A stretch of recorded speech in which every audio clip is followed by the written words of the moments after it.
Hi, I'm Liv and welcome back to the Book Nook.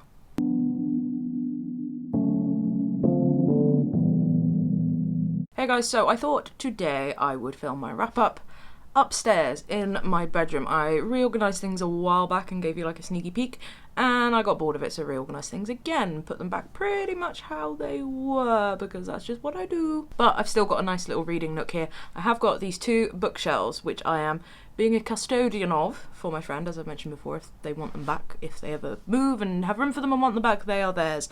But for now, they are living up here, but I don't have anything on them because I've got this weird quandary. My life is so hard. Where for ages I had some books downstairs in the main book nook and some books up here. And then when I got all my bookshelves down there, I thought, right, I want to have all my books in one room. And now I've got these bookshelves and I kind of want some books up here again. But if nothing else, I'm using them for some plants, as you can see. Plants, because that's my new obsession. And I'm going to actually get all of my a load of my ornaments out of boxes and put them on display, which will be nice. I also finally got around to putting some pictures up, which you can not see. So time for a wrap up of just a chunk of books that I've read recently that I haven't wrapped up on here because I've been lax. So let's get to it. Actually, I should say some of these are going to be hella vague because I read them so long ago and they've been sat on my to be wrapped up shelf and I've just not done anything with them, and you guys will probably know by now just how bad my memory is. Even when I bloody love a book, somehow all I can really remember is the feeling and remembering that I love it. I'm not so good on like the details about like plot, names, actually what happens and shit.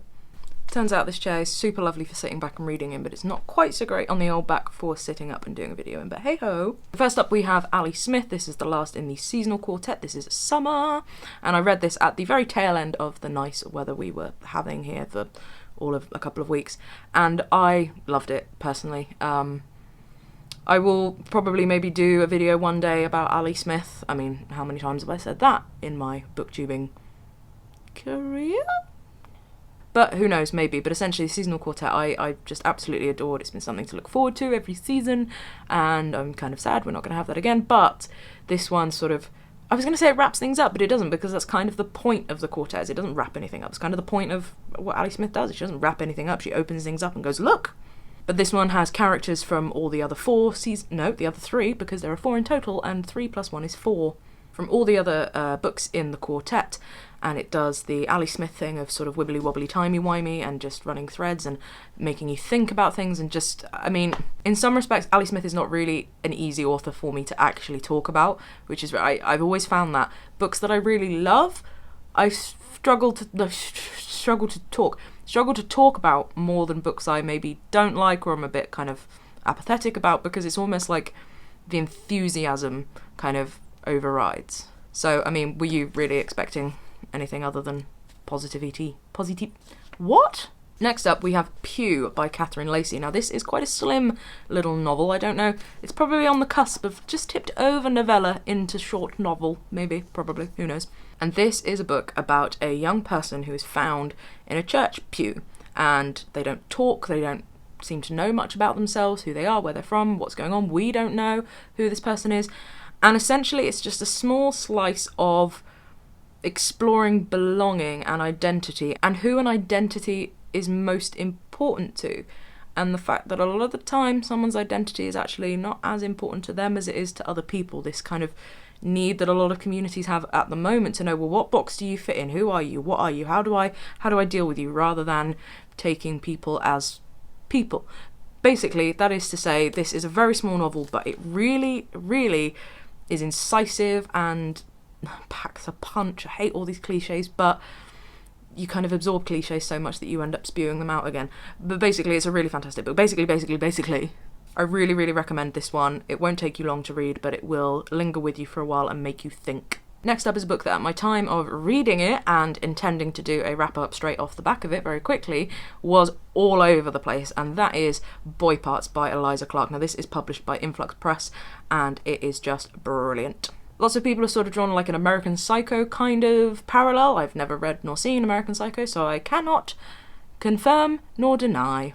But basically it's about Irina who takes photographs of young men for art, and it's weird and dark and funny and unsettling and gets under your skin in a good way and in a not so good way, and it's just brilliant. And Eliza Clark is someone who I've been really enjoying kind of getting to hear from on Twitter and Instagram and things like that, and she talks a lot about sort of perceptions of northernness and working class assumptions and things like that, so well worth a look at some of the interviews and things that she's done off the back of this book, and more generally about her writing. It's been really, really interesting, and she makes some really good observations.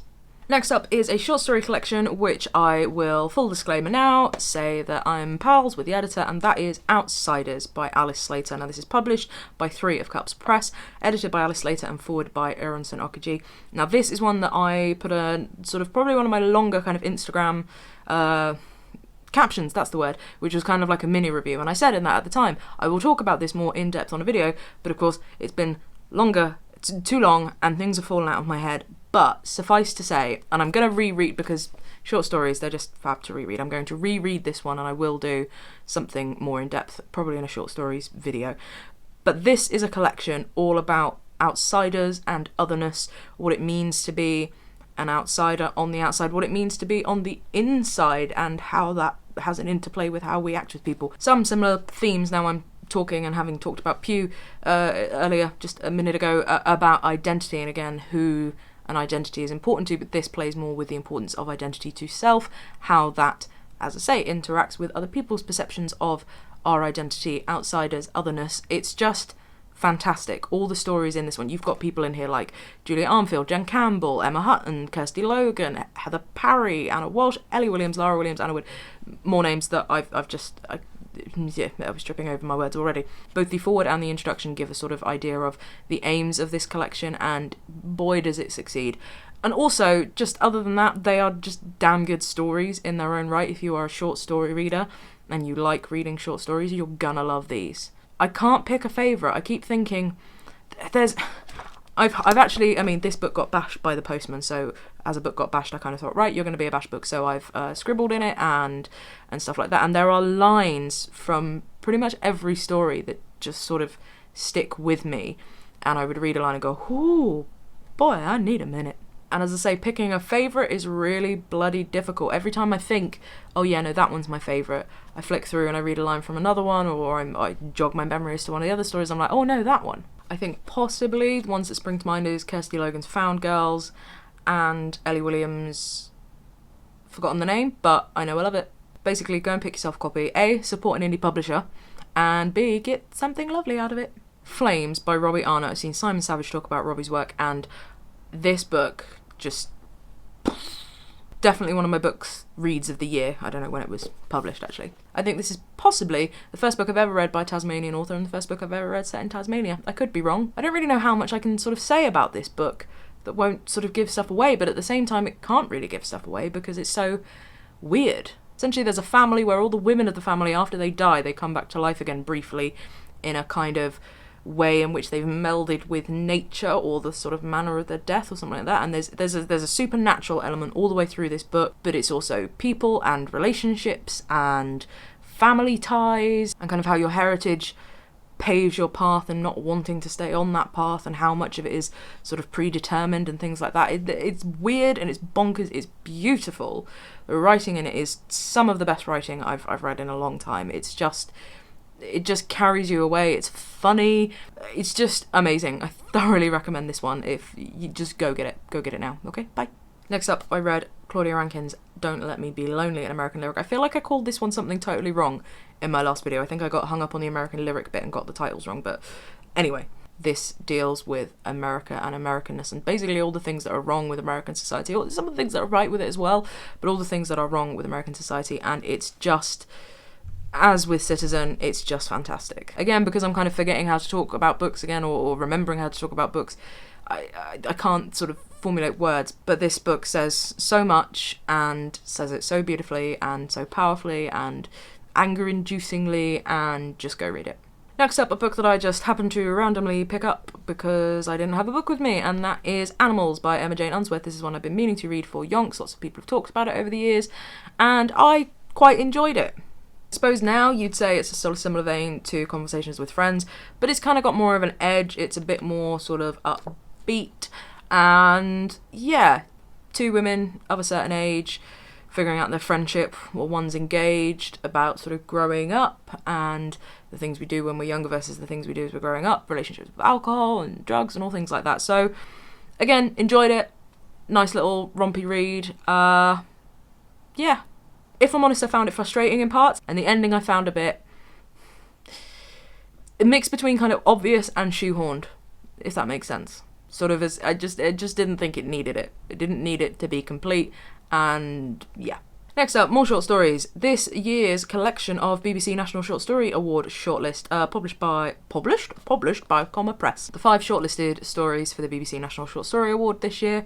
I believe it has actually been won now by Sarah Hall with The Grotesques, which wasn't my favourite in here, if I'm totally honest. Well, if I'm honest, my favourite was Ellie Williams' Scrimshaw, but I think that's just because I think Ellie Williams can do no wrong. All 5 stories in here are fantastic, but for me, The Grotesques was my least favourite. Go figure.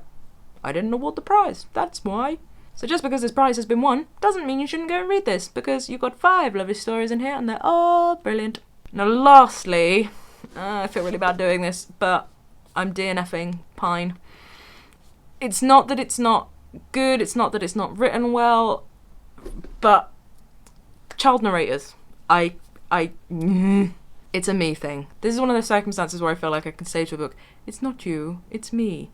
You know, it had the right ingredients, spooky, weird, disappearing woman in the Scottish Highlands, but the child narrator, I can't.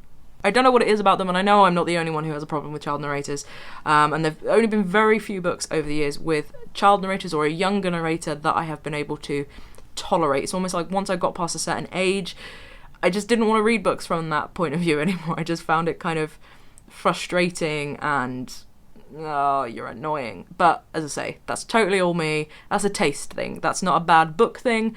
That's what all of this is, isn't it? Like, I mean, there are very few books that are just bad books.